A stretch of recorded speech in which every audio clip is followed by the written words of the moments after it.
Have you become a partner with Greg Casto Ministries? I want you to do that today by going to www.drgregcasto.org.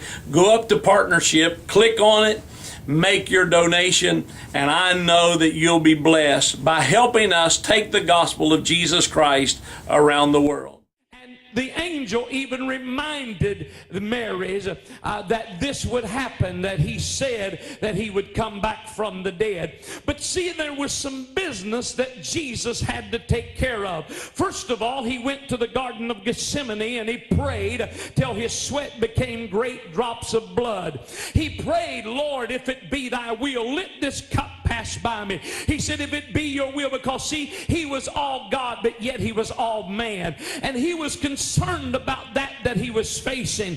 And he said, but nevertheless, not my will, but thine be done. And then, as you know, as the story goes on, he knew his destiny. And he knew that the cross would be his ultimate place that he would arrive to. But he knew that something went beyond the grave also. He just knew that there was going to be torture. There were going to be pain. There was going to be agony. There were going to be suffering.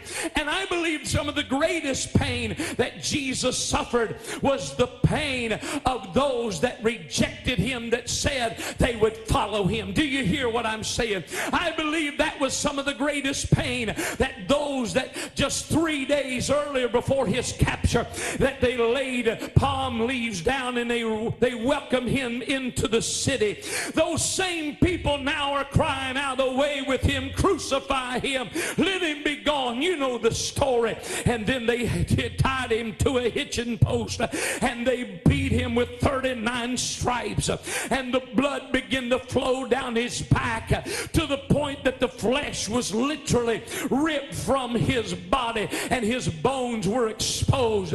Oh, what agony and pain that he suffered, but yet he kept pressing on. At any time he could have called all the hosts. We sing a song that he could call 10,000 angels, but no, he could have called the whole fleet of angels to come down out of heaven and rescue him. But he knew the destiny. He knew, because of the fall of man way back there in the beginning, in the Garden of Eden, that there had to be an ultimate sacrifice. And he was already told, as the living God said, son, you're going to have to be the lamb slain from the foundation of the earth. But yet still being all God, but yet all man, said, Lord, if it be thy will, let the cup pass by me, but nevertheless not my will, but thine be done. Now he finds himself carrying the cross up Golgotha's hill. Oh, in the movie, The Passion of the Christ, it shows as they kind of just thrust him down. But see, he said, no man shall take my life, but I will lay it down. Do you hear what I'm saying? He did not have to be wrestled to that old cross. He laid it down, and he laid there and allowed his hands to be stretched out and nailed to that old rugged cross. Oh, and then was hoisted up and dropped down into that hole, and his body began to crush on the inside. Everything, because of gravity that hung inside of him, began to be pushed down into the lower bowels of his belly.